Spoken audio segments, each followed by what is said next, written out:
Praise Lord, praise Lord. आइए इस समय होगा कि हम परमेश्वर के वचन में चलेंगे। हमारा जो टॉपिक जो हम कई दिन से प्रचार कर रहे हैं, हम कई दिन से सुन रहे हैं, वो टॉपिक है पाप। इंसान के चार दुश्मन हैं। पहले दुश्मन मैंने आपको बताया था, जो पहला दुश्मन ही इंसान का पाप है। और हमारा जो टॉपिक है वो है पाप पर विजय। हमें जो हमारे जो भी दुश्मन हैं इस दुनिया में, हमारा दुश्मन कोई इंसान नहीं है, हमारा दुश्मन है पाप, शैतान, मृत्यु और संसार, है ना। संसार यानी संसार में पाई जाने वाली जो बुरी इच्छा और बुरी अभिलाषाएं हैं, वो हमारा दुश्मन है। सो इन दुश्मनों पे हमें विजय पानी, और विजय कैसे पानी है ये हम सीखेंगे। पाप क्या करता है, पाप का अर्थ क्या है, तो ये सारी चीज़ें हमने सीखी थी। और आज हम सीखेंगे पाप के प्रति हमारी प्रतिक्रिया क्या होनी चाहिए। जब पाप हो गया, है ना, पाप हो गया या कोई पापी हो गया, तो पाप के प्रति इंसान की प्रतिक्रिया क्या होनी चाहिए, क्या उसका एक्शन होना चाहिए। आइए हम पढ़ेंगे भजन संहिता 32, भजन संहिता 32 उसका 5। पहली बात, पहली चीज़, पहला पॉइंट वो है इसे छुपाना नहीं चाहिए। जब किसी से पाप हो गया तो पाप होने के बाद छुपाना नहीं चाहिए। अच्छा, किससे नहीं छुपाना चाहिए? इंसान से तो छुपाना ही चाहिए, परमेश्वर से नहीं छुपाना चाहिए।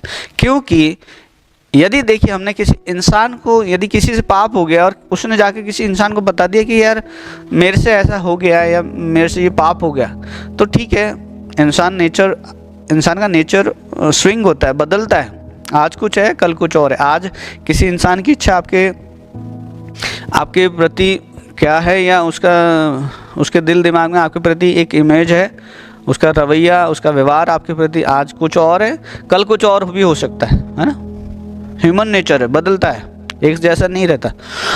परमेश्वर है वो जो महान है, उसका नेचर महान है, उसका स्वभाव महान है, वो धोखा नहीं देता, वो ब्लैकमेल नहीं करता। सो हमें जो चाहिए कि हमें प्रार्थना में परमेश्वर को अपनी बात बताना चाहिए। पढ़ेंगे 32 उसका 5। हाँ, जब मैंने अपना पाप तुझ पर प्रकट किया। तुझ पर यानी किसी इंसान से बात नहीं हो रही है, ये बात हो रही है परमेश्वर से, है ना।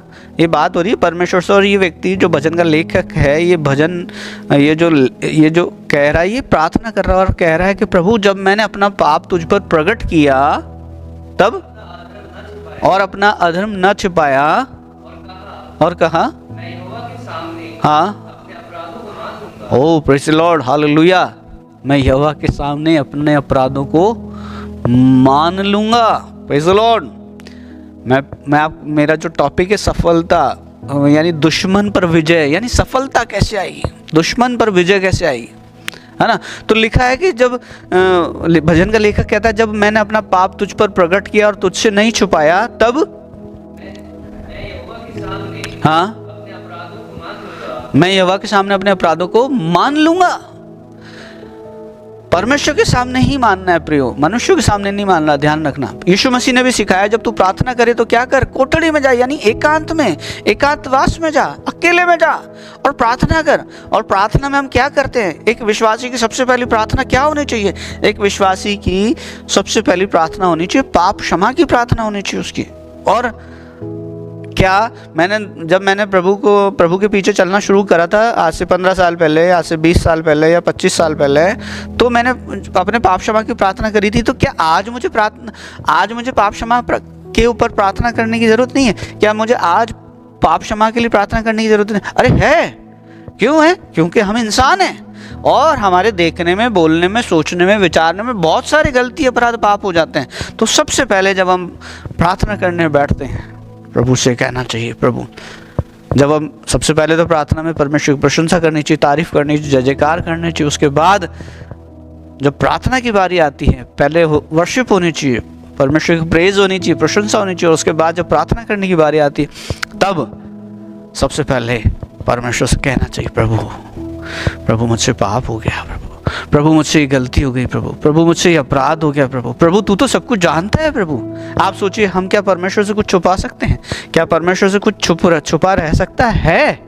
नहीं प्रियो, परमेश्वर तो सब कुछ जानता है। इसलिए प्रभु ने कहा, यीशु मसीह ने कहा कि जब तू प्रार्थना करने, जब वो अपने चेलों को सिखा रहा था तो उसने सिखाया कि जब तुम प्रार्थना करना जा चेलों, क्योंकि चेलों ने कहा था कि हमें प्रार्थना करना सिखा, तो यीशु मसीह ने कहा जब तुम प्रार्थना करो तो क्या करना, अपनी कोठड़ी में जाना। तुम ऐसे रोड पे खड़े होकर अपने हाथ खड़े ऐसे चौराहे पे खड़े होकर चिल्ला चिल्ला के प्रार्थना मत करना, गुप्त में प्रार्थना करना। Praise the Lord. कुछ चीज़ें गुप्त में होनी चाहिए, कुछ चीज़ें गुप्त में होनी चाहिए। और महान बड़ी जो कीमती चीज़ें, हमारी प्रार्थना बहुत कीमती होती है, उसको गुप्त में करना चाहिए। कुछ होता है सार्वजनिक प्रार्थना, जैसे भवन में आपको कहा जा सकता है कि भाई चलिए फलाना भाई प्रार्थना करेगा या फलानी बहन प्रार्थना करेगी, वो बात अलग है वो विशेष कोई टॉपिक होता है। लेकिन हमारी जो व्यक्तिगत पर्सनल प्रार्थना जो होनी चाहिए, व्यक्तिगत प्रार्थना जो होती है, वो जाकर क्या करनी चाहिए, कोठड़ी में प्रार्थना करें। और कोठड़ी में क्या प्रार्थना होती है, सबसे पहले ये होती है, प्रभु मेरे से गलती हो गई, प्रभु मेरे से अपराध हो गया, प्रभु मेरे विचारों में एक गलत बात आ गई, प्रभु माफ़ कर, प्रभु अपने लहू से मुझे धोकर पवित्र कर, प्रभु क्रूस पर तूने मुझ पापी के लिए खून बहाया है प्रभु जी। प्रियो, ध्यान रखना, जब हम गलत चीज़ सोचते, गलत विचार सोचते तो पाप तो हो ही जाता है। जब पाप हो गया तो क्या होंगे, पापी होंगे। सबसे पहली प्रार्थना क्या होनी चाहिए, एक पापी की प्रार्थना ये होनी चाहिए, परमेश्वर को अपना पाप बताना चाहिए। अच्छा, पाप हो गया, क्या हो गया, ये भी प्रभु को बता दो कि प्रभु मैंने उसको देखकर उसके प्रति गलत सोचा, या प्रभु मैंने उसको गलत बोल दिया, प्रभु मैंने अपनी ज़बान से ऐसा बोल दिया, प्रभु मुझसे ऐसा हो गया। ये लिखा है कि जब मैंने अपना पाप तुझ पर प्रकट किया और अपना अपराध, वापस पढ़ दीजिए शायद को, जब मैंने अपना पाप तुझ पर प्रकट किया, तुझ पे यानी परमेश्वर पर अपना पाप किस पे प्रकट करना है, परमेश्वर पर प्रकट करना, किसी मनुष्य पे प्रकट मत करना। मनुष्य क्या है, आज सुन लेगा कल ब्लैकमेल करेगा, ध्यान रखना। आपका सबसे बड़ा एनिमी पता है कौन हो सकता है इस संसार में, फिजिकली आपका सबसे बड़ा दुश्मन फिजिकली शरीर वाला वो कौन हो सकता है, जो आपके सारे राज जानता है। ध्यान रखना इस बात को। तो जब किसी से बात करते हो ना, तो क्या बात कर रहे हो, कैसी बात कर रहे हो, इसको भी बात सावधान हो जाना, क्योंकि आपका सबसे बड़ा दुश्मन वही है जो आपके सारे राज जानता है। और जब आप किसी से अपने राज को शेयर करते हो, अब आपको पता है यार ये इससे मेरा पंगा हो गया और ये मेरे सारे राज जानता है, तो वो आपको उससे दब के रहना पड़ेगा, वरना कहेगा अच्छा बताऊं क्या, अभी मैं आपको एक स्टोरी सुनाता हूँ। क्या बात, एक हस्बैंड वाइफ थे और उनके 2 बच्चे थे। एक हस्बैंड वाइफ थे और उनके 2 बच्चे थे। तो गरीब परिवार था, और गरीब परिवार था तो गांव में रहते थे। तो हस्बैंड वाइफ एक दिन बाजार गए तो बाजार जाने के चक्कर में वो बच्चों को बोल के गए, देखो एक बेटा था, उन दोनों के 2 बच्चे थे, एक का नाम था मैरी और एक का नाम था जॉन। एक का नाम था मैरी और दूसरे का नाम, लड़की का नाम था मैरी और लड़के का नाम था जॉन। तो जॉन ने क्या करा, खेल रहा था, तो जॉन ने क्या करा, उसने देखा दड़बे में कि भाई एक अंडा है। तो उसने क्या करा, एक अंडा निकालने के लिए कोशिश करी। तो जैसे ही अंडा निकालने की कोशिश करी, मुर्गी भाग गई, दड़बे में से मुर्गी भाग गई। अब मुर्गी भाग गई तो वो टेंशन हो गया। उसने बहुत कोशिश करी मुर्गी को पकड़ने की, इधर भागा, बच्चे से को मुर्गी पकड़ना है, मुर्गी पकड़ में नहीं आई। तो गया अपनी दीदी के पास, बोले दीदी है ना, मेरे से ना गलती हो गई। क्या गलती हो गई? बोले मैंने ना वो अंडा निकालना था मुझे और मुर्गी भाग गई दीदी।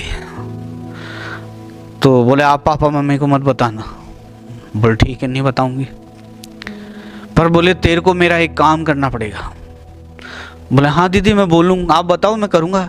बोले चल ठीक है, फलाने पूरा आंगन में झाड़ू निकाल। हैं? हाँ झाड़ू निकाल, ये पूरा आंगन साफ कर। बोले अच्छा दीदी। बेचारे पूरे आंगन में जाए, छोटा बच्चा है, छोटा सा 10-12 साल का, उसने झाड़ू निकाली भाई, पूरा आंगन में झाड़ू निकाली। बोला थक गया हार गया। हाँ दीदी हो गई झाड़ू, है ना, हाँ ठीक है बेटा ठीक है। फिर थोड़ी देर बाद दीदी आई, मैरी बड़ी थी। जॉन, हाँ दीदी, ले थोड़े बर्तन पड़े हैं, इनको साफ कर दे फटाफट, पापा मम्मी आए उससे पहले। बोले हाँ बर्तन साफ कर दे। बोल नहीं करूँगा। तो उसने क्या बोला उसको, मुर्गी कर रहा हूँ अभी। फिर गया बेचारा, जाके उसने बर्तन साफ करे। फिर थोड़ी देर बाद आया, फिर वो कुछ काम बोले, ले एक काम कर, ये डंडा ले ले और ये सारे जाले साफ कर। बोले हैं, अरे जाले साफ कर। नहीं करूँगा, क्या ये कोई मेरा काम है क्या? आप काम पे काम, काम पे काम, काम पे काम बताए जा रही हो। मुर्गी, मैरी ने बोला मुर्गी। अरे यार कहाँ फंस गया मैं। जाकर बेचारे ने पूरे जाले साफ करे। ऐसे उसने उससे बहुत सारे काम करा लिए। अंत में वो इतना थक गया, इतना थक गया, परेशान हो गया। बोले भाड़ में गई मुर्गी, मम्मी पापा को आने दो और मैं खुद बता दूंगा कि मैंने दड़बा खोला था अंडे के चक्कर में और मुर्गी भाग गई। मैंने दड़बा खोला, मैं खुद बता दूंगा। आप मेरे को ज्यादा ही करे जा रही हो, मैं तो खुद बता दूंगा। तो इंसान ऐसा करता है, जो आपके राज जानता है ना, वो आपको ब्लैकमेल करेगा। जैसे मैरी ने जॉन को किया। मुर्गी भाग गई थी, गलती तो हो गई। अब जॉन को डर लग रहा, पापा मम्मी ठोकेंगे, मारेंगे, गुस्सा करेंगे, चिल्लाएंगे। उसने अपनी दीदी को बोले दीदी ऐसा हो गया। दीदी ने उसका क्या करा, फायदा उठाया। जो काम उसको खुद को करना था, जो काम उसकी जिम्मेदारी थी, मम्मी पापा उसको बोल के गए थे, बेटा तुझे झाड़ू निकालना है, बेटा तुझे बर्तन साफ करना है, उसने क्या करा, बोले ठीक है, ये आ गया अपने चुंगल में, फंस गया। आज जॉन फंस गया।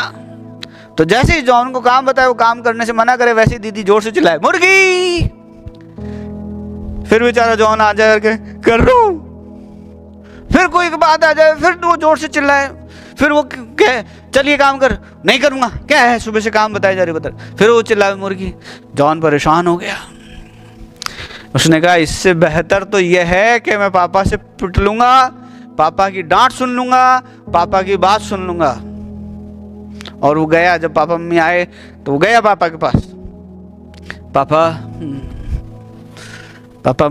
वो है ना, वो पापा मैं ना वो अंडा निकाल रहा था दड़बे में से, और पापा वो मुर्गी निकल गई, चली गई, भाग गई। क्या? हाँ। अरे कोई नहीं, आ जाएगी यार। वो तो हैं? अरे हाँ आ जाएगी, टेंशन क्यों ले रहा है। ये होता है परमेश्वर से जस्ट, मैंने आपको एक कहानी सुनाई, यही होता है जब हम परमेश्वर पर जाकर अपना पाप प्रकट करते हैं, अपने अपराध प्रकट करते हैं। परमेश्वर क्या करता है, हमें क्षमा करता है। Praise the Lord. तो क्या करना चाहिए, परमेश्वर से कभी भी अपना पाप अपराध नहीं छुपाना चाहिए। कई बार लोग क्या करते हैं, परमेश्वर को अपनी गलती, अपनी खता, अपना पाप नहीं बताते, लेकिन किसको बताते हैं, अपने दोस्त को बता देते हैं, अपनी सहेली को बता देते हैं, और वो उस समय तो सुन लेते हैं, लेकिन थोड़े दिन बाद वो क्या करते हैं उससे, और कभी जब खटपट हो जाती है, तो जिसने अपनी सहेली को या दोस्त को, किसी को राज बताए थे, अब वो डर कर रहता है। क्यों डर कर रहता है? वही जॉन और वाला मुर्गी। जैसे ही जॉन और उनमें दोनों में बात होती थी, मैरी क्या चिल्लाती थी जोर से, मुर्गी, यानी उसको धमकी देती थी कि बोले तू नहीं करेगा तो बता दूंगी मुर्गी। ऐसे ही इंसान का भी है, जब कोई अपने राज किसी को बता, मैं आपको ये सिखा रहा हूं कि अपने राज, अपनी सीक्रेट बातें परमेश्वर को बताइए। Praise the Lord. इंसान को बताइए, लेकिन जो बहुत ज़्यादा विश्वास योग्य है, जो आपको लगता है कि ये कभी नहीं बदलेगा, ये इसका नेचर मेरे प्रति बहुत अच्छा है, मुझसे प्यार करता है, मेरे राज जानकर भी ये मुझसे मोहब्बत रखेगा, ऐसे व्यक्ति को बताइए। Praise the Lord. तो हमें परमेश्वर से अपने अपराध, अपने पाप छुपाने नहीं चाहिए, पहला पॉइंट। दूसरी बात, पहला यूहन्ना पढ़ेंगे, दूसरा पॉइंट, पहला पॉइंट है हमें परमेश्वर से अपने अपराध छुपाना नहीं चाहिए, परमेश्वर पर अपने पाप को प्रकट कर देना चाहिए। और परमेश्वर जो है वो क्षमा कर देने वाला परमेश्वर, परमेश्वर माफ करने वाला परमेश्वर, परमेश्वर दया करने वाला परमेश्वर। Praise the Lord. पढ़िए आगे, पहला यूहन्ना उसका पहला अध्याय 9 पद। यदि हम अपने पाप को मान लें, हाँ, तो वह हमारे पापों को क्षमा करने और हमें सब अधर्म से शुद्ध करने में। क्या लिखा है? यदि हम अपने अपराधों को, यदि हम अपने पापों को मान लें, और तो वह कौन? परमेश्वर। वह हमारे पापों को क्षमा करने और हमें सब अधर्म से शुद्ध करने में विश्वास योग्य। Praise the Lord. जब हम अपने अपराधों को मान लेते हैं, छोड़ देते हैं, तो हम पर दया की जाती है। Praise the Lord. लिखा है यदि हम अपने अपराधों को, पापों को मान लें और उससे, वापस पढ़िए, तो वह हमारे पापों को क्षमा करके हाँ, जॉन ने मान लिया। किसके सामने जाके माना? पापा के सामने जाके मान लिया। बोले पापा मुर्गी भाग गई। पापा ने, कोई बात नहीं बेटा, चल मैं देख लूंगा, मैं ले आऊंगा। उसने क्षमा किया। ऐसे ही लिखा है यदि हम अपने अपराधों को मान लें तो छोड़ दें तो क्या होगा? हम पर, वापस पढ़िए शायद को, यदि हम अपने अपराधों को मान लें तो वह हमारे पापों को हाँ क्षमा करके हाँ और हमें सब अधर्मों से हाँ शुद्ध करने में विश्वास योग्य है। हमारा परमेश्वर वो विश्वास योग्य, हम उस पर विश्वास कर सकते हैं। विश्वास कीजिए, जाइए तो सही, प्रार्थना में बैठिए तो सही, बात तो करिए। क्या होता है, इंसान अपने पापों को क्या करता है? दबा के रखता है, छुपा के रखता है, प्रकट नहीं करता। लेकिन जब तक वो उसके दिल में रहते हैं ना, अक्सर सुना है ना कि यार बड़ा बोझ है, बड़े चीज़ें हैं, बड़े मन में बोझ है, और कि जब किसी को दोस्त को बता देते तो बोले यार मेरा बोझ हल्का हो गया। कई बार हम पूछते हैं अरे बता यार क्या बात है, तेरे को शांति मिलेगी, तेरे को तसल्ली मिलेगी, तो अपना बोझ हल्का कर सकता है, बता मुझे क्या बात है ना। एक अच्छा दोस्त दूसरे दोस्त से पूछता, अरे भाई बता यार बात क्या है। हस्बैंड वाइफ पूछते हैं अरे बताओ ना, इतने परेशान लग रहे हो, चेहरा ऐसा लग रहा है, बताओ क्या बात है। और जब बता देते तो थोड़ा सा हल्का हो जाता है ना, हमारा मन जी थोड़ा हमारा हल्का हो जाता है, तसल्ली हो जाती है, थोड़ी सी शांति आ जाती है, अब वो भारीपन उतर जाता है। तो ऐसा करने से बेहतर है, किसी इतना ज़्यादा लोड लेकर घूमने से बेहतर है, जब कुछ गलती हो जाए, खता हो जाए, पाप हो जाए, तो परमेश्वर के पास चरणों में जाइए और परमेश्वर के सम्मुख बैठ जाइए और उस पर अपने पाप को प्रकट कर दीजिए, मान लीजिए। लिखा है मान लीजिए आपसे गलती हो गई। बहुत सारे लोग मानते ही नहीं, मैंने तो नहीं करा, मेरे से तो नहीं हुआ। तो जो नहीं मानेगा, है ना, एक जगह लिखा है जो अपने अपराधों को छुपा रखता है उसका कार्य सफल नहीं होता। कहाँ लिखा है? नीति वचन 28:13 में लिखा है कि जो अपने अपराधों को छुपा रखता है उसका कार्य सफल नहीं होता। छुपा रखने का मतलब झूठ बोलता रहता है, नहीं मैंने नहीं करा, नहीं मैंने नहीं करा, नहीं मैंने नहीं करा, या मैंने नहीं करा, मेरे से नहीं हुआ, मैंने नहीं करा, ऐसी कुछ चीज़ें चलती रहती हैं, है ना। तो बाइबल वहाँ ऐसा लिखा है कि जो अपने अपराधों को छुपा रखता है उसका कार्य सफल नहीं होता, लेकिन जो उसको मान लेता है और छोड़ देता है उस पर दया की जाएगी। अभी हम इसको आगे पढ़ेंगे। तो दूसरा पॉइंट है हम अपने अपराधों को मान लेना चाहिए। दूसरा एक्शन जो हमारा होना चाहिए, पहला एक्शन मैंने बताया, इससे छुपाना नहीं चाहिए। दूसरा एक्शन हमारा पाप के प्रति, दूसरा एक्शन हमारा होना चाहिए कि इसे मान लेना चाहिए। Praise the Lord. और किसके सामने मानना है? परमेश्वर के सामने मानना है। कई बार ऐसा भी मैंने देखा है कि जैसे जब फीट वॉश वाले दिन जो होता है, जब यीशु मसीह ने जब अपने शिष्यों के पैर धोए थे, ऐसे ही पहले जब भवन में हम लोग इकट्ठा होते थे, या आज भी बहुत सारी जगह परमेश्वर भवन में लोग इकट्ठा होते हैं, और पहले भी बहुत समय पहले की बात है जब परमेश्वर भवन में इकट्ठा होते थे तो एक दूसरे के पैर धोते थे। या मान लीजिए किसी ने किसी के प्रति कुछ बात हो गई और वो जब चलो ठीक है चलो माफ़ करो, और एक दूसरे के पैर धोने लगते हैं। तो जब पैर धोने लगते हैं तो माफ़ी मांगते हैं, अरे यार भाई साहब कोई गलती हो गई है तो माफ़ कर देना। अभी भी ट्रिक लगा रहा है, अभी भी क्या कर रहा है? ट्रिक लगा रहा है। क्या ट्रिक लगा रहा है? कोई गलती हो गई हो तो माफ़ कर दे। अरे जो गलती है वो मान लेना।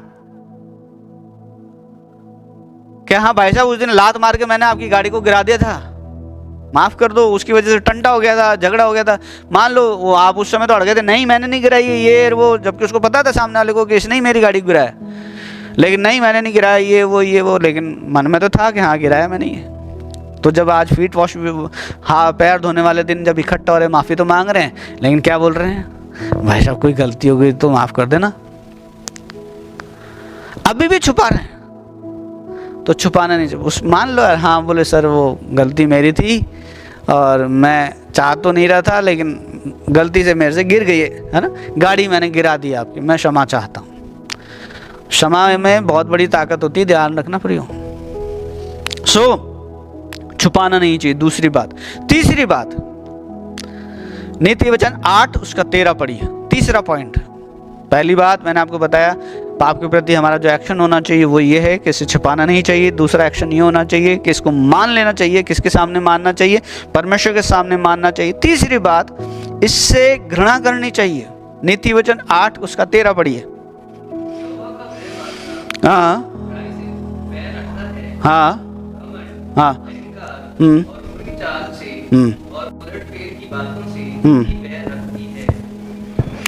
लिखा है, वापस पढ़ो। हाँ, नीति वचन 8 का 13 पढ़ रहे हैं।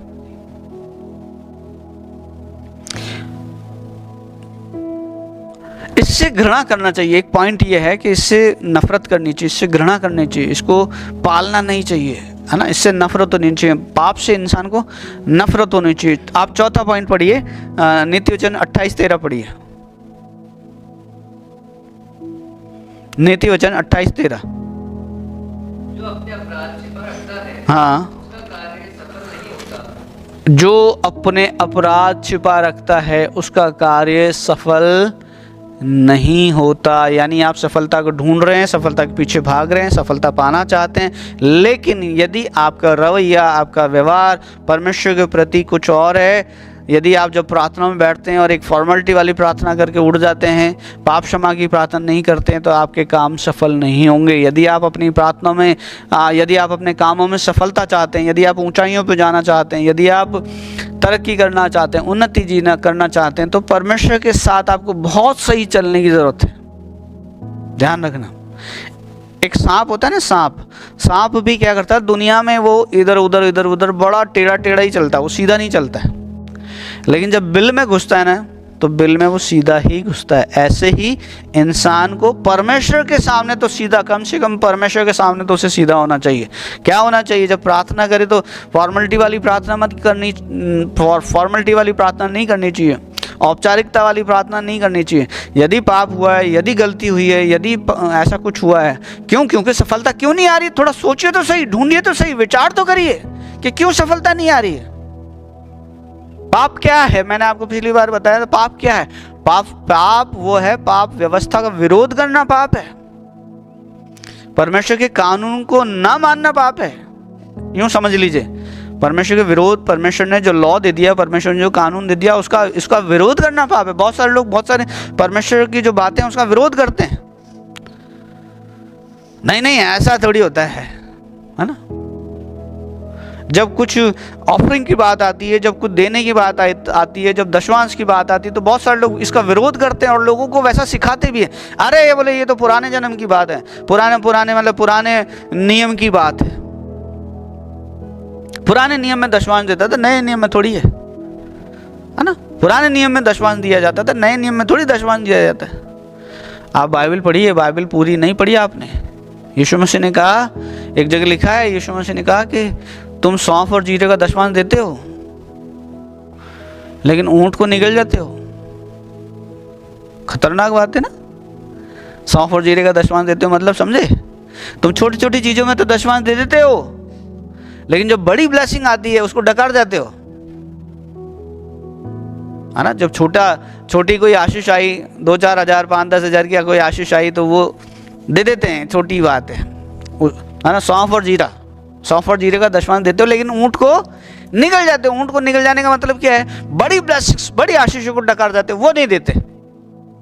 और वैसे ही लोगों को सिखाते भी। वचन में लिखा है, जो इसमें से एक बात घटाएगा और एक बात बढ़ाएगा वो दोषी ठहराया जाएगा। इसलिए आप दे रहे हैं या नहीं दे रहे हैं वो अलग मैटर है। वो परमिट, जैसा दोगे वैसा पाओगे। जो देगा वो काटेगा, जो बोएगा वो काटेगा। लेकिन आप भले ही मत बो रहे हो, आप नहीं बो रहे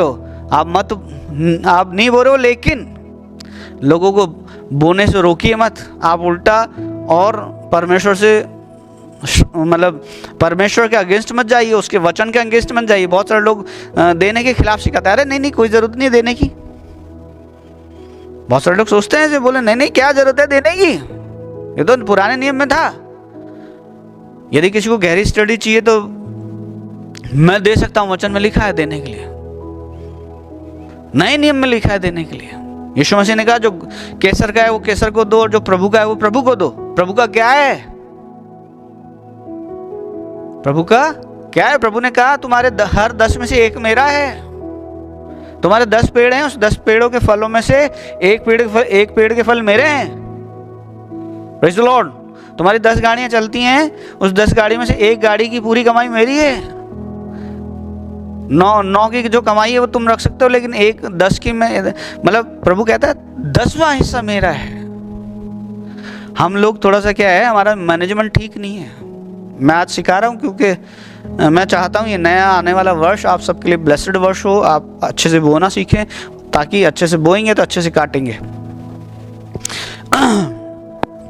हमारा क्या मैनेजमेंट ठीक नहीं है। मैनेजमेंट कैसे? मान लीजिए हमारी सैलरी 50,000 रुपये है, आपकी सैलरी 50,000 रुपये है।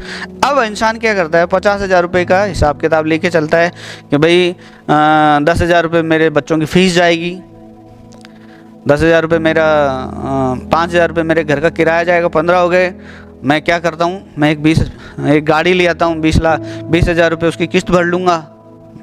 मेरी 50,000 तनख्वाह है, 35 हो गए, 2-4 हज़ार रुपये ये कुछ हो जाएगा, 10,000 रुपये मेरे घर खर्च चलेगी। तो ऐसा पूरा महीने का हिसाब बना दिया। कितने का? 50,000 का। यहाँ इंसान थोड़ी सी मिस्टेक कर रहा है, और मिस्टेक उससे क्या हो रही है, वो बना रहा 50,000 का हिसाब।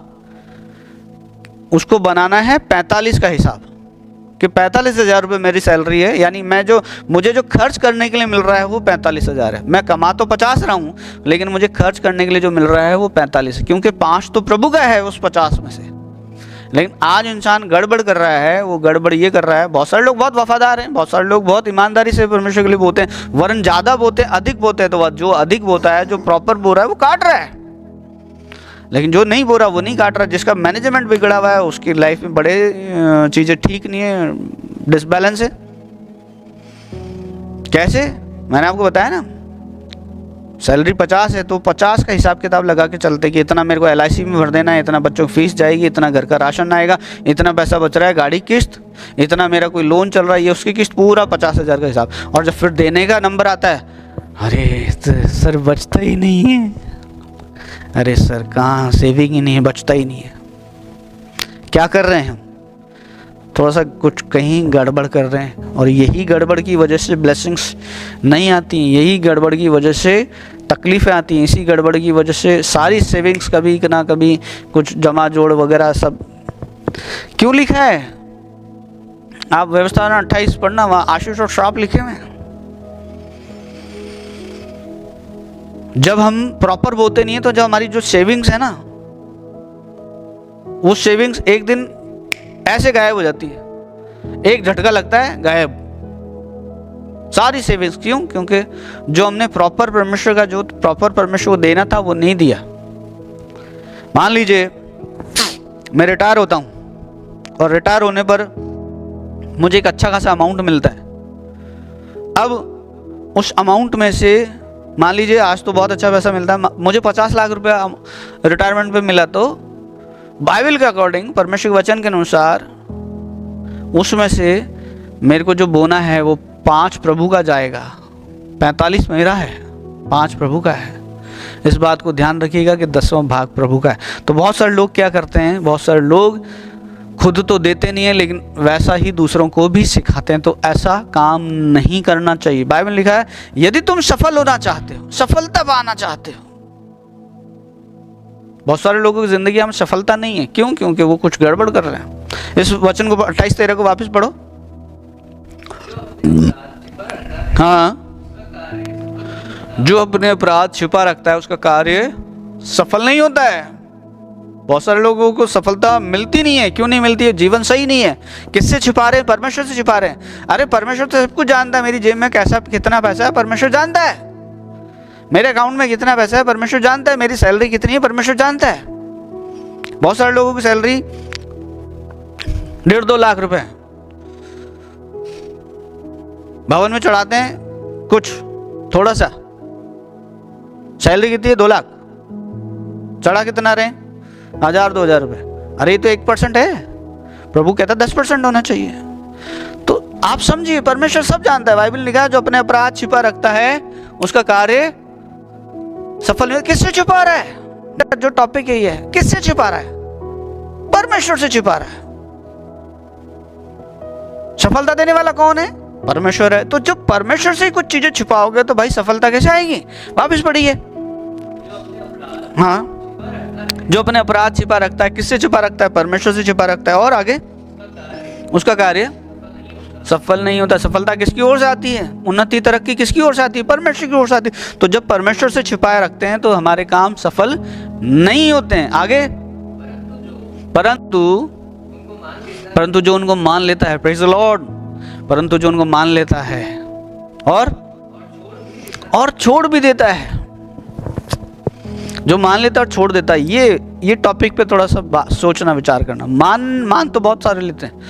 हाँ सर ये तो मैं नहीं कर रहा हूँ, ये तो मुझसे गड़बड़ हो रही है, ऐसा तो, हाँ सर मुझसे मिस्टेक तो हो रही है, मैं गलती तो कर रहा हूँ, मैं प्रभु मेरा प्रार्थना जीवन सही नहीं है, मेरा बोना सही नहीं है, मेरा आत्मिक जीवन सही नहीं है। मान तो लेते हैं लेकिन छोड़ते नहीं हैं। मान तो लेते हैं लेकिन छोड़ते नहीं। अरे भाई छोड़ना बहुत जरूरी है, छोड़ना बहुत जरूरी है। एक बंदर ने क्या करा, एक छोटी सी मटकी थी, उसका इतना सा मतलब सुराई टाइप ऐसे थोड़ा पॉट था, उसके पॉट के अंदर उसमें बहुत सारी मूंगफलियाँ पड़ी थी, और उसका जो मतलब जगह इतनी थी कि भाई सिर्फ हाथ डाल सकते थे, सिर्फ हाथ डाला जा सकता था। अब उसने मूंगफली पाने के लिए हाथ तो डाल तो दिया, लेकिन जैसे मुट्ठी बंद करी हाथ फंस गया।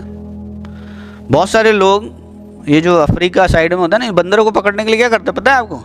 एक छोटा सा गड्ढा खोदते हैं, बिल्कुल इतना सा जिसमें नीचे गहरा रखता है और ऊपर रखते हैं इतना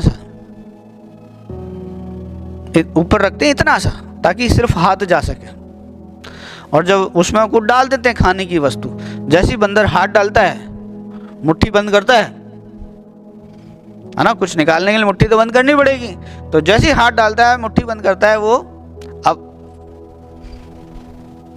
मुट्ठी बंद कर रहा है लेकिन बाहर निकल नहीं रहा है। क्यों नहीं निकल रहा है? मुट्ठी बंद है। अब वो वस्तु छोड़ना नहीं चाह रहा है, छोड़ देगा तो आज़ाद हो जाएगा। उसको समझ ही नहीं कि मैं क्या करूं आज़ादियों के लिए अपने। यदि वो उस बंद मुट्ठी को खोल देगा और वस्तु को वापस छोड़ देगा तो ऐसे कैसे हाथ वापस सीधा बाहर आ जाएगा, लेकिन वो छोड़ने के लिए तैयार नहीं होता, और इसी चक्कर में वो पकड़ा जाता है। बहुत सारे लोग बंदर को पकड़ने के लिए ट्रिक लगाते हैं। जो लोग बंदर का शिकार करते हैं अफ्रीका साइड में, क्या लिखा है? जो अपने अपराध छुपा रखता है, हाँ, उसका कार्य सफल नहीं होता, परंतु जो मान लेता है, छोड़ देता है। मूंगफली, वो बंदर ने मूंगफली पकड़ लिया, फंस गया वो। अरे छोड़ दे तो बच जाएगा भाई, भाग जाएगा। छोड़ते नहीं है। बहुत सारे लोग, ये गलतियां है ना, ये मूंगफलियां हैं, उसको छोड़ते नहीं है, पकड़े रहते हैं, इसलिए उनके काम सफल नहीं होते, वो फंस जाते हैं। जो अपने अपराध छिपा रखता है उसका कार्य सफल नहीं होता, परंतु जो उनको मान लेता है और छोड़ देता है। एक जगह लिखा है नीति वचन में, उसका 16, उसका नीति वचन पढ़ेंगे, 16 का आई थिंक 13 होगा, 16 का 6, 16 का 6, नीति वचन 16:6।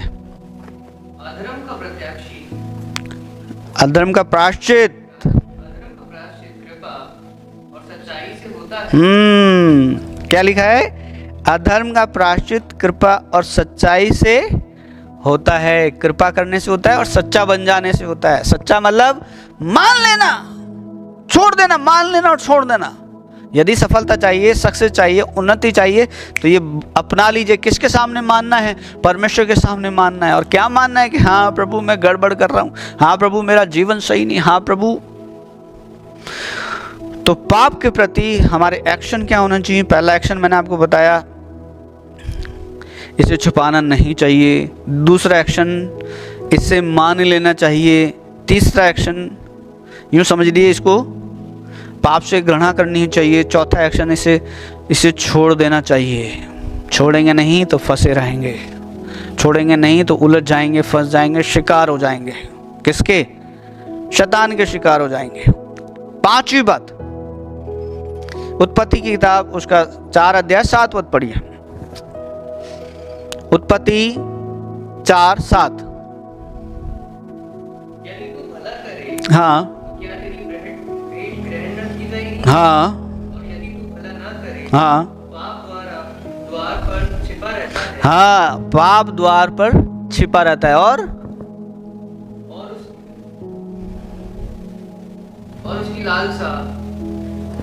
उसकी लालसा तेरी ओर होगी, तू उस पर प्रभुता करेगा। पाप, एक बात बताऊं आपको, हमें परमेश्वर ने ऑन इमेज अपने जैसा अपने समान बनाया है। हम परमेश्वर से कुछ ही थोड़ा कम हैं, फोटोकॉपी बनाया परमेश्वर ने हमें, और हम परमेश्वर से थोड़े ही कम है। तो हमारे कंट्रोल में है, हमारे नियंत्रण में है कि मैं इस गलत को काम को करूं या नहीं करूं। हम चाहें, हम जबरदस्ती हमसे नहीं होगा। जबरदस्ती जो हो जाएगा परमेश्वर उसको माफ़ भी कर देगा। अक्सर कुछ चीज़ें ऐसे सामने आ जाती है देखने में, तो वो एकदम अचानक देखने में आ जाए। पहली बार देखना गलत नहीं है, लेकिन जब उसी गंदी चीज़ को बार बार देखते हैं, आप स्क्रॉल कर रहे हैं, कोई वीडियो देख रहे हैं, स्क्रॉल कर रहे हैं, कुछ गंदा वीडियो सामने आ गया, है ना, कुछ गंदा वीडियो सामने आ गया, ठीक है सामने आ गया, वो एक बार में सामने आ जाना पाप नहीं है, लेकिन यदि हम उसको वापस स्क्रॉल करके दोबारा देखते हैं तो वो गलती है, उसकी क्षमा मांगना बहुत ज़रूरी है। तो क्या करना चाहिए? पाप के ऊपर हमारी प्रभुता है, हमें इस पर प्रभुता करनी है। ये हमारे अधीन, हम इसके अधीन नहीं है, ध्यान रखना, ये हमारे अधीन है। हम चाहें तो हम इसको करें और चाहे तो नहीं करें, हम इसके कंट्रोल में नहीं है, इसे हमें अपने कंट्रोल में लाना चाहिए। Praise the Lord. पांचवा पॉइंट ये है कि हमें इस पर प्रभुता करनी चाहिए। पाप के प्रति हमारा एक्शन क्या होना चाहिए? हम इस पर प्रभुता करनी चाहिए। छठी बात, याकूब की पत्री सबसे एंड में मिलेगा, याकूब 4 अध्याय 4 उसका 8 और 9 पद। परमेश्वर के निकट आओ तो वो भी तुम्हारे निकट आएगा। ध्यान से सुनना, परमेश्वर के निकट आओ तो वो भी तुम्हारे निकट आएगा। यानी तुम दूर रहोगे, परमेश्वर भी तुमसे दूर रहेगा। पर बहुत से लोग परमेश्वर के नज़दीक नहीं आते, बहुत से लोग परमेश्वर के पास नहीं आते। बहुत से लोग पता है कब क्या आते हैं? जब कोई दुख आ गया, बहुत मुसीबत आ गई, बहुत संकट आ गई, तब और प्रभु, जब कोई दुख आ गया, है ना। एक कहावत है हमारे राजस्थान में या हमारे भारतवर्ष में कि एक दोहा है, दुख में सुमरन सभी करे, सुख में करे ना कोई, सुख में सुमरन करे तो दुख काहे का होए। समझ में आई बात? कि दुख में तो सभी सुमरन करते हैं। किसका सुमरन? अपने ईश्वर का, अपने इष्ट का, अपने प्रभु का। सभी सुमरन करते हैं, यानी याद करते हैं, उसका भजन गाते हैं, उसकी प्रशंसा करते हैं, जय जयकार करते हैं। दुख में तो दुख में सुमरन सभी करे, दुख में सुमरन सभी करे, सुख में करे ना कोई। और यानी दुख में तो सभी कर लेते हैं सुखमन, ओ प्रभु ये, प्रभु वो, प्रभु वो, प्रभु वो। दुख में तो उसको मना लेते हैं, दुख में उसके पास आते हैं, सब कुछ होता है, लेकिन जब सुख आता है तब उसको छोड़कर चले जाते हैं। तब दुख में याद नहीं करते, सुख में याद नहीं करते। दुख में तो बहुत कर लेते हैं, दुख में तो ईश्वर के दरबार में जाते हैं, उसकी आराधना करते हैं, उसकी प्रशंसा करते हैं, उसकी जय जयकार करते हैं, उससे विनतियाँ प्रार्थना करते हैं, लेकिन जब सुख आता है तब उसे छोड़ देते हैं। सुख में सुमरन कर लीजिए तो दुख आएंगे ही नहीं। जब सुखमन लिखा है, दुख में सुमरन सभी करे, सुख में करे ना कोई, सुख में सुमरन करे तो दुख काहे होए। जब सुख में भी सुमरन करते रहेंगे तो दुख नहीं आएगा। आज बहुत सारे लोग नास्तिक हो गए, मैं बता रहा हूँ आपको। कौन लोग नास्तिक हो गए पता है? वो लोग नास्तिक हो गए हैं जिनके पास अनाप शनाप पैसा आ गया है, जिनके पास कोई लाइबिलिटीज़ नहीं है, जिनके पास कोई जिम्मेदारियां नहीं बची हैं, पैसा इतना आ गया है, अकूत संपत्ति आ गई है, बहुत पैसा है, तब उन्हें ईश्वर पर भरोसा नहीं है।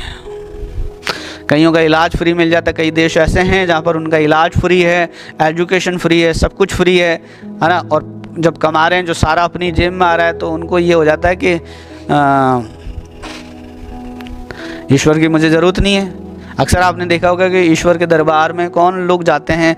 ईश्वर के दरबार में अक्सर आपको वो लोग मिलेंगे जिनके जीवन में कोई दुख और पीड़ा मुसीबत आई, और सबसे पहले वो क्या करते हैं?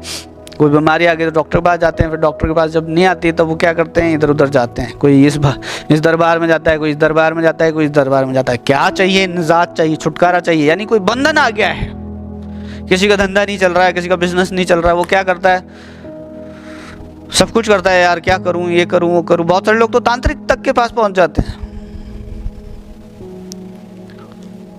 ईश्वर के पास जाते ही जाते हैं, लेकिन तांत्रिक तक के पास चले जाते हैं। मैं आपको क्या कह रहा हूं, दोहा क्या है, दुख में सुमरन सभी करे, सुख में करे ना कोई, और सुख में सुमरन जो करे तो दुख काहे का होए। इसलिए सुखों में भी ईश्वर के प्रति वफादार रहिए, सुखों में भी ईश्वर को मानते रहिए, सुखों में भी ईश्वर की प्रशंसा जय जयकार करते रहिए, उसकी लीक पर चलते रहिए, उसका कहना मानते रहिए, उसने जो कहा है वो करते रहिए, और करके देखिए दुख की परछाई भी आपकी जिंदगी में नहीं पड़ेगी। Praise the Lord. वापिस पढ़ो इस आयत को, परमेश्वर के निकट आओ तो वो भी तुम्हारे निकट आएगा। हे पापियों, अपने हाथ शुद्ध करो, और हे दुचित्ते लोगों, यानी दो डबल पर्सनालिटी वाले, दो चेहरे वाले, अभी कुछ और है, बाद में कुछ और है, मंडे टू सैटरडे कुछ और है, संडे को कुछ और है, संडे को सरदूत हालेलुया प्रेज लॉर्ड जय जयकार हो प्रभु तेरी, लेकिन मंडे टू सैटरडे मुंह पे गालियां हैं, श्राप हैं, बददुआएं हैं।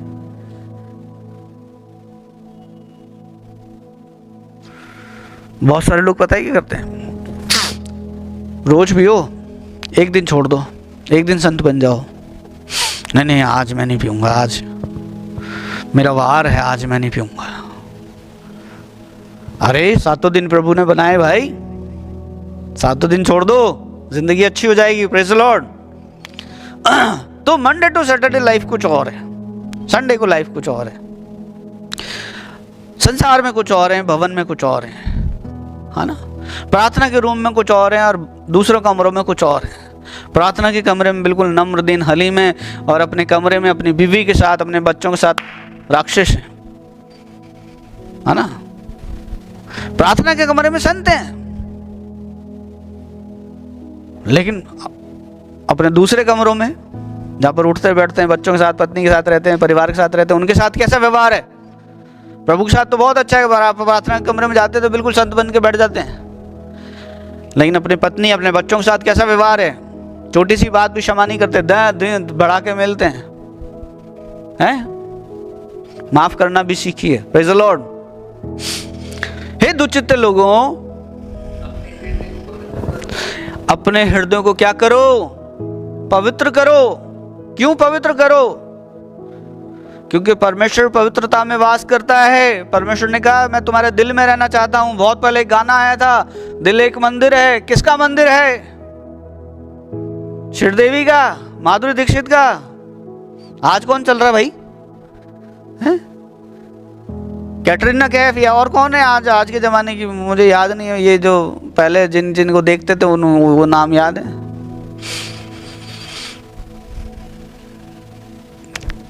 किसका मंदिर बना रखे? शाहरुख खान, सलमान खान, आमिर खान। आज वो चल रहा है रणवीर कपूर है ना, ये चल रहे हैं रणवीर सिंह, रणवीर कपूर, इनका मंदिर है। अरे परमेश्वर का मंदिर बनाओ। Praise the Lord. वापस पढ़ो इस आयत को, परमेश्वर के निकट आओ। थोड़ा सा तुम इधर से चलो, थोड़ा सा तुम, परमेश्वर भी इधर से आएगा। Praise the Lord. और मुलाकात हो जाएगी, बातचीत हो जाएगी, काम सफल हो जाएगा। तुम अपनी जगह पे अड़े हुए हो, परमेश्वर भी अपनी जगह पे अड़ा हुआ है। गैप है बीच में, ना तुम बढ़ रहे हो, प्रभु भी नहीं बढ़ेगा। प्रभु तो प्रभु है भाई। एक कदम आप बढ़ाओ, प्रभु 4 कदम बढ़ाएगा। आमीन। Praise the Lord. परमेश्वर के निकट आओ तो वो भी तुम्हारे निकट आएगा। आगे, हे पापियों, अपने हाथ क्या करो? शुद्ध करो। अपने हाथ पवित्र करो, शुद्ध करो। और हे दुचित्ते लोगों, अपने हाथ शुद्ध करो, उसी से रगड़ा तंबाकू, सिगरेट, चेयर्स, और उसी से प्रभु भोज, है ना। उसी से तंबाकू, उसी से सिगरेट, उसी से गुटखा, उसी से और दूसरे गलते काम, और उसी से प्रभु भोज।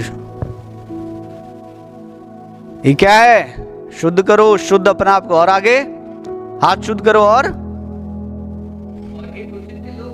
डबल कैरेक्टर वाले लोगों, डबल चाल वाले लोगों, अपने को, अपने हृदयों को पवित्र करो। आगे दुखी हो। किस बात पे दुखी होना है? किस बात पे दुखी होना है? अपने गुनाह पर, अपने पाप पर जो हमसे हो गए, उस बात पर दुखी होना है। बहुत सारे लोग अपने गुनाहों की, अपने पापों की बड़ी बड़ी अच्छी अच्छी स्टोरी बना बना के बताते हैं। अरे बोले वो उसके साथ मैंने ऐसा करा, वो मेरी इतनी सारी सेटिंग्स हैं, मेरे ये हैं, मेरे वो हैं, वो है। एक परिवार में गया मैं, बहुत उधर टोंक के आसपास की किसी कहीं की बात है, तो एक भाई मिला मुझे, वो अपने साले की तारीफ कर रहा था। क्या तारीफ कर रहा था? वो ये बोल रहा था, मेरे साले की कम से कम 500 महिलाओं के साथ संबंध है। ओहो 500। तो मैंने उनका, भाई साहब सावधान हो जाना, उसके लिए बहन बेटियां सिर्फ एक भोगने की वस्तु हैं। जब सबको फिर वो इसी नज़र से देखता होगा, तुम्हारे घर परिवार में ये देख लेना, सावधान हो जाना। मैंने उसको समझाया। क्या है आज इंसान का जीवन? दुखी नहीं हो रहा, बल्कि खुल के बता रहा है, खुल के बता रहा है, अरे ये वो मेरे इतने ये, मेरे इतने ये, मेरे इतने, मेरा बॉयफ्रेंड, मेरी गर्लफ्रेंड, मेरा फलाना, मेरी फलानी, ये वो, खुल के बता रहा है। आजकल तो फिल्मों में भी ऐसा प्रमोट होता है खूब, बहुत सारा।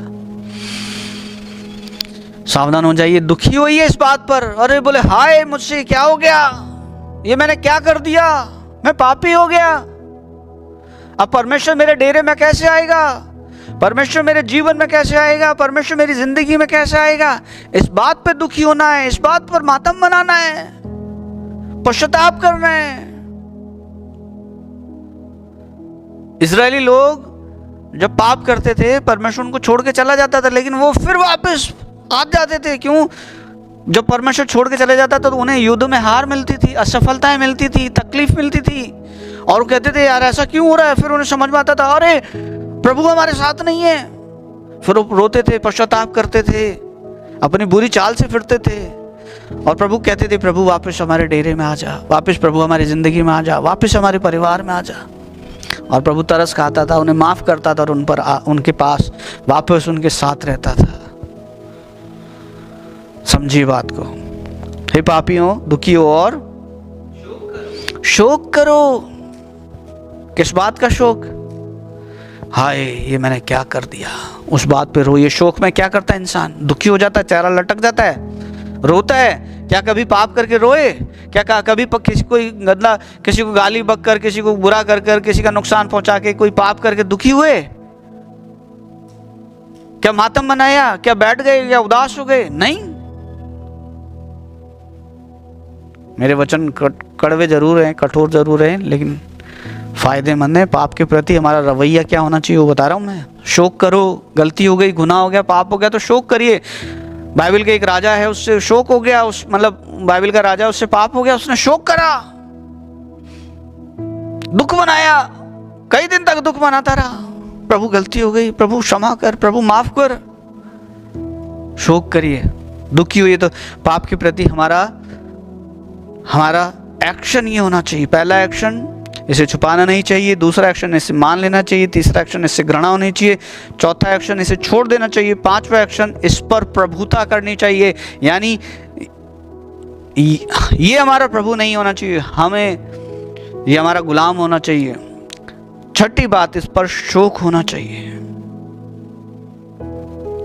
एक दो बातें बताकर जल्दी खत्म करूंगा। रोमियो की किताब उसका 8 अध्याय उसका 13 पद पढ़िए, जल्दी जल्दी चलेंगे। रोमियो की किताब उसका 8 अध्याय। क्योंकि तुम शरीर के अनुसार दिन काटोगे तो मरोगे। हो खतरनाक बात है। शरीर के अनुसार यानी शारीरिक इच्छाओं के अनुसार, शरीर की अभिलाषाओं के अनुसार। इस शरीर को क्या चाहिए? इस शरीर को हमेशा कंफर्ट जोन चाहिए। ये रजाई में से निकलना ही नहीं चाहता सुबह संडे सुबह को।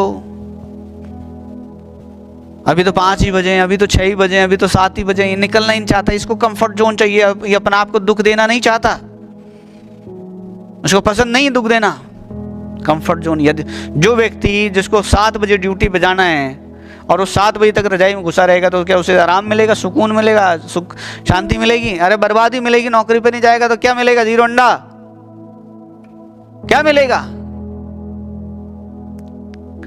तो ध्यान रखना, पाप शरीर के विरोध में रहता है और शरीर पाप के मतलब आत्मा शरीर के विरोध में और शरीर आत्मा के विरोध में रहता है।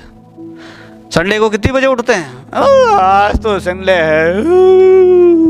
आजकल ऑनलाइन सब कुछ है तो भी ऑनलाइन भी टाइम पे नहीं आते। आराधना 10 बजे शुरू होती है, 9 बजे शुरू होती है, 9:30 बजे शुरू होती है, अपन आ रहे हैं 11 बजे। ओहो, क्या है घर में तो हैं, देख लेंगे। क्या है घर में तो हैं, देख लेंगे। ये है शरीर। ये शरीर आप पर प्रभुता कर रहा है, आपकी प्रभुता शरीर पर नहीं है। आलसी हो गए हैं। क्या है, बोल देंगे आप 10 बजे तक 2 घंटे छोड़ देना इसको, हम देख लेंगे, लेट भी देख लेंगे। क्या है, आजकल तो यूट्यूब पे है, लेट देख लेंगे, आराम से देख लेंगे। आराम से उठो, संडे है। प्रभु ने कहा है 6 दिन तुम काम काज करना, 7वां दिन तुम मेरी आराधना करना। और आराधना करने के लिए वो क्या बोलेगा? लेट आना। आराधना करने के लिए क्या लेट आने के लिए बोलेगा? पढ़िए वापस। क्योंकि यदि तुम शरीर के अनुसार दिन काटोगे तो मरोगे। मरोगे का मतलब है तुम दुख उठाओगे, परेशानी उठाओगे। आदम जैसे उसको कहा था तू फल खाएगा मर जाएगा, लेकिन क्या मर गया था? नहीं मरा था, लेकिन उसकी ज़िंदगी में दुख और पीड़ाएं मुसीबतें आ गई थी क्योंकि उसने परमेश्वर की आज्ञा को टाला था। तो यदि हम शरीर के अनुसार दुख उठाएंगे, मतलब शरीर के अनुसार दिन काटेंगे, तो दुखों में जाएंगे, पीड़ाओं में जाएंगे, तकलीफ़ों में जाएंगे। ये शरीर को कंफर्ट जोन में रहने की आदत है, ध्यान रखना प्रियो। इसको आराम चाहिए। ये कभी नहीं कहेगा एक्सरसाइज करो, ये कभी नहीं कहेगा एक्सरसाइज करने से पेन होता है, तकलीफ होती है। ये कभी नहीं कहेगा हाँ इसको तो आराम चाहिए, अच्छा अच्छा खाना चाहिए, बढ़िया, इसको बढ़िया कंफर्ट जोन चाहिए। सर्दी में एसी चाहिए, हाँ सर्दी में हीटर चाहिए, गर्मी में एसी चाहिए। इसको आदत है, इसको कंफर्ट में रहने की आदत है। आप बहुत सारे लोगों की जिंदगी पढ़ो जो सफल हुए, उन्होंने क्या करा?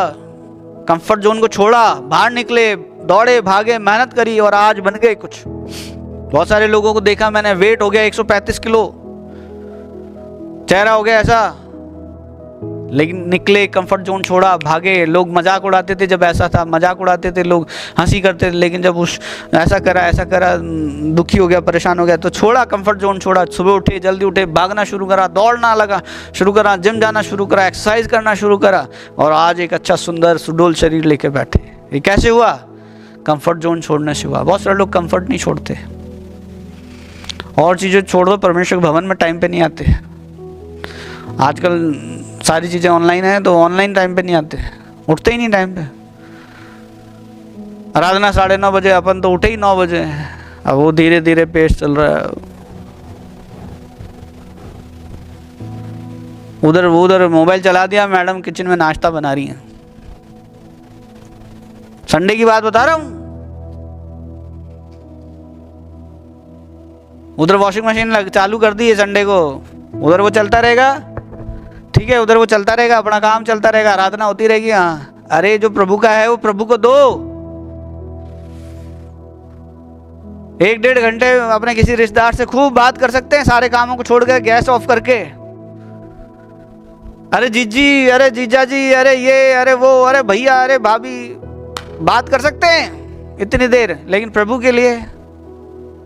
और फिर कहते हैं हमारे काम नहीं बन रहे, फिर कहते हैं हमारी जिंदगी में सफलताएं नहीं है। एक आंख मैं जल्दी ख़त्म कर रहा हूँ क्योंकि समय हो गया है। परमेश्वर ने चाहा तो फिर हम इस पर और ज़्यादा गौर करेंगे। प्रियो, सोचिए, समझिए, विचार करिए। 7वां पॉइंट जो है, इसको पूरा पढ़िए, वापस पढ़िए। क्योंकि यदि तुम शरीर के अनुसार दिन काटोगे, इस शरीर के चक्कर में रहोगे, तो क्या करोगे? मरोगे। मरोगे का मतलब मौत का मतलब है असफलताएं, मौत का मतलब है दुख, मौत का मतलब है आंसू, मौत का मतलब है पीड़ा, मौत का मतलब है अलगाव। यदि शरीर के अनुसार दिन काटोगे तो ये सारी चीजें तुम्हारी जिंदगी में आ जाएगी। पर यदि आत्मा से देह की क्रियाओं को मारोगे। शरीर तो कहेगा ये खा ले, पर आत्मा रोकता है नहीं। आत्मा कहेगा उठ, टाइम हो रहा है, थोड़ा सा और, संडे है आज। शरीर तो, आत्मा तो कहती है उठ। अलार्म लगाने की जरूरत नहीं। जब आप पवित्र आत्मा को बोल के सोते हो ना कि मुझे 7 बजे उठा देना, कोई अलार्म की जरूरत नहीं। पवित्र आत्मा खुद उठा देता है, उठ जा मेरे बेटे 7 बज गया, मुझे उठा देता है। मेरा जो प्रार्थना का टाइम है फिक्स है, परमेश्वर मुझे उठा देता है इतने बजे। और कई बार होता है मैं बोल के सोता हूँ प्रभु मुझे, पवित्र आत्मा मुझे इतने बजे उठा देना। मैं अलार्म भी लगाता हूँ और बोल के भी सोता हूँ प्रभु को। अलार्म हो सकता है नहीं बजे, कई बार नहीं बजता है, कई बार बजता है और उसको नींद में ही बंद करके सो जाते हैं। लेकिन जब प्रभु को बोल के सोए तो प्रभु तो उठा ही देता है, आँख खुलवा ही देता है, रजाई में से निकाल ही देता है। वो बोल देता है उठ जा भाई, इतना टाइम हो गया। तो घड़ी पर नजर जाती है, हाँ अरे बोल रहे प्रभु क्या मजा आ गया, क्या परफेक्ट टाइम है आपकी। Praise the Lord. आत्मा से शरीर की क्रियाओं को पढ़ो, आगे पढ़ो इसको। यदि आत्मा से देह की क्रियाओं को मारोगे, यदि आत्मा से देह की क्रियाओं को, शरीर की क्रियाओं को मारोगे। ध्यान रखना, आत्मा बहुत मजबूत है, ताकतवर है आत्मा, और आत्मा शरीर की क्रियाओं को मार सकता है। शरीर तो कहेगा ये चाहिए ये चाहिए, पर आत्मा, यदि हमारी आत्मिक जीवन बहुत स्ट्रांग है ना, आत्मिक जीवन मजबूत है, तो हम शरीर की क्रियाओं को, शरीर को मतलब आत्मा से शरीर देह की क्रियाओं को हम दबा सकते हैं। हमारा शरीर कभी हमारी आत्मा पे हावी नहीं हो सकता। पढ़ो आगे। यदि आत्मा से देह की क्रियाओं को मारोगे तो जीवित रहोगे। Praise the Lord. क्या चाहिए, क्या चाहिए? जिंदगी चाहिए ना, जीवन चाहिए ना, तो क्या करना चाहिए? आत्मा से शरीर की क्रियाओं को मारना शुरू करो। शरीर के वश में मत रहो, शरीर के कंट्रोल में मत रहो। शरीर तो कभी नहीं कहेगा तू प्रभु की प्रार्थना कर, तू ये शरीर कभी नहीं कहेगा कि परमेश्वर के भवन में जा। ये शरीर कभी नहीं कहेगा कि जल्दी उठकर प्रार्थना किया कर। ये शरीर कभी नहीं कहेगा मॉर्निंग वॉक करने जा। ये शरीर कभी नहीं कहेगा एक्सरसाइज कर। ये कभी नहीं कहेगा। थोड़ा सा दर्द हुआ इसको लगेगा अरे दर्द हो रहा है। मसल्स ऐसे ही नहीं बन जाते, जो जिम में जाते हैं ना उनसे पूछो, ऐसे नहीं बन जाते। और रात और दिन मतलब लगे रहते हैं, डंबल्स लगे रहते हैं, तब जाके वो मसल्स बनते हैं। और आत्मिक मसल्स का क्या, हम आत्मिकता में कितना स्ट्रांग है। यदि हम आत्मिक स्ट्रांग होंगे, ध्यान रखना, तो शरीर कभी भी हम पर, शरीर की इच्छाएं, शरीर की अभिलाषाएं कभी हम पर हावी नहीं हो पाएंगे। मैंने आपको 7 बातें बताई हैं। पहली जो इस दुश्मन पर, पाप जो हमारा दुश्मन पर, इससे विजय पाने के प्रति हमारे एक्शन क्या होना चाहिए? पहला एक्शन ये होना चाहिए, इसे छिपाना नहीं चाहिए। दूसरा एक्शन होना चाहिए, दूसरा एक्शन इसे मान लेना चाहिए परमेश्वर के सामने। तीसरा एक्शन इससे घृणा करनी चाहिए। चौथा एक्शन इसे छोड़ देना चाहिए। पांचवा एक्शन इसको अपना गुलाम बना के रखें। पाप को अपना गुलाम बनाएं, अपना अधिकारी नहीं बनाएं, अपना प्रभु नहीं बनाएं इसे।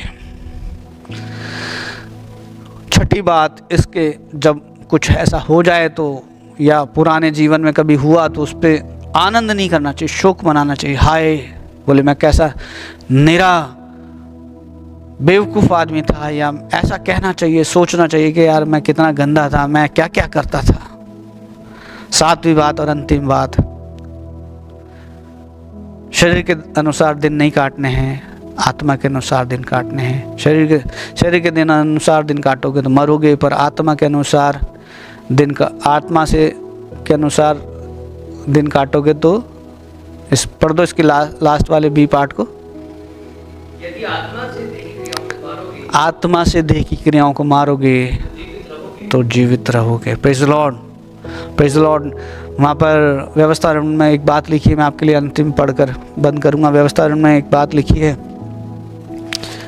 उसके 29 अध्याय में, 29 अध्याय उसका 30 अध्याय उसका 19 पद में लिखा है। प्रभु ने लिखा इस प्रकार लिखा है कि मैं आज आकाश और पृथ्वी दोनों को तुम्हारे सामने इस बात का साक्षी बनाता हूँ कि मैंने जीवन और मरण, आशीष और श्राप को तुम्हारे सामने रखा है। इसलिए तू जीवन ही को अपना ले कि तू और तेरा वंश जीवित रहे। Praise the Lord. आशीष और श्राप दोनों हैं प्रियो, लेकिन प्रभु एक सलाह भी देता है कि तू आशीष को अपना ले, तू जीवन को अपना लेते कि तू और तेरा घराना बहुत दिन तक जीवित रहे। Praise the Lord, praise the Lord. आइए अपनी आंखों को बंद करें, हम प्रार्थना करें। परमेश्वर इस सुने गए वचन के द्वारा आपको आशीष दे।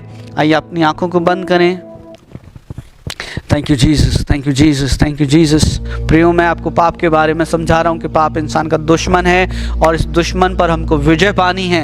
ये हम पर हुकूमत नहीं कर सकता। इसके बारे में हमने आज कुछ बातें पढ़ी हैं। इसे छिपाना नहीं चाहिए, इसे मान लेना चाहिए, इससे घृणा करनी चाहिए, इसे छोड़ देना चाहिए, इस पर प्रभुता करनी चाहिए, इस पर शोक होना चाहिए और इसे मार डालना चाहिए। पाप के बारे में बता रहा हूँ, पाप को मार डालना चाहिए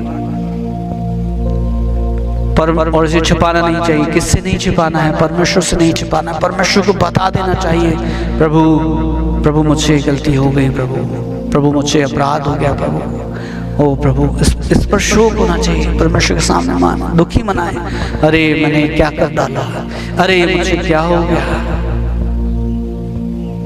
आइए विचार करिए, आइए विचार करिए, पश्चाताप करिए। बाइबल लिखा धर्म का प्रायश्चित कृपा और सच्चाई से होता है। सच्चे हो जाइए प्रभु के सामने, मान लीजिए प्रभु माफ कर, हो गया है, क्षमा कर। जीवित महान परमेश्वर, बड़े धन्यवाद के साथ तेरे पास आते हैं प्रभु। धन्यवाद देते हैं सुंदर अच्छे रेवलेशन के लिए, प्रकाशन के लिए, खुदा वचन के लिए जो तूने हमें दिया है प्रभु। होने दे कि हम में से हर एक व्यक्ति इस वचन के अनुसार जिंदगी जिए, और यदि किसी से कुछ गलती खता हो जाती तो उसके प्रति हमारा एक्शन क्या होना चाहिए, ये आज हमने सीखा है प्रभु। तो हमें ऐसा बना प्रभु, तो ऐसा बना परमेश्वर। हे राजा अनुग्रहकारी परमेश्वर, दया कर परमेश्वर, ताकि ये लोग सब आत्मिक स्ट्रांग हो जाए, ये बलवान हो जाए, आत्मा में बलवंत हो जाए, शैतान को उसके कामों को हराएं। ऐसा धन्यवाद प्रभु। इस समय मैं तुझसे प्रार्थना करता हूँ जो बीमार है प्रभु, बीमार यीशु मसीह तेरे नाम में खड़े हो जाएं, in the name of Jesus. बीमारियों दूर हो यीशु मसीह के नाम में। ये मेरे जो शब्द जिन के कानों में जा रहे हैं उनकी जिंदगी में जो बीमारियां तुम्हारी सामर्थ्य में प्रभावित करता हूँ। Get out in Jesus name. दुष्ट की शक्तियों निकलो यीशु मसीह के नाम में, दुष्ट आत्माओं निकलो यीशु मसीह के नाम में, बेरोजगारी जाओ यीशु प्रभु के नाम में, in the name of Jesus. टूटे हुए रिश्ते सही हो जाए यीशु प्रभु के नाम में, in the name of Jesus, in the name of Jesus. जिनके पास संतान सुख नहीं, उनको संतान मिलने पाए, जिनको और कोई बीमारियां दूर होने पाए यीशु मसीह के नाम में। जिनके बिजनेस अच्छे नहीं चल रहे, जिनके धंधे अच्छे नहीं चल रहे, जो बेरोजगार हैं उनको रोजगार मिले, जिनके धंधे अच्छे नहीं चल रहे वो धंधे अच्छे चलने पाए यीशु मसीह के नाम में, ग्रो करने पाए in the name of Jesus Christ. परमेश्वर सारे सुनने वाले लोग उन्नति पाए, तरक्की पाए, ये बढ़ते जाएं पिता, ऐसी प्रार्थना है। धन्यवाद प्रभु, सारा आदर मान सम्मान तुझे चढ़ाते प्रभु। छोटी प्रार्थना को तेरे प्यारे बेटे हमारे उद्धारकर्ता यीशु मसीह के नाम में मांगते हैं, आमीन। प्रभु यीशु मसीह का अनुग्रह, पिता परमेश्वर का प्रेम, पवित्र आत्मा की सहभागिता और संगति अब से लेकर हमेशा तक हम तमाम मौजूद लोगों के साथ और कुल जान में जितने विश्वासी हैं सबके साथ होती रहे। सब कहें आमीन। Praise the Lord. परमेश्वर आप सबका आशीष दे। God bless you all.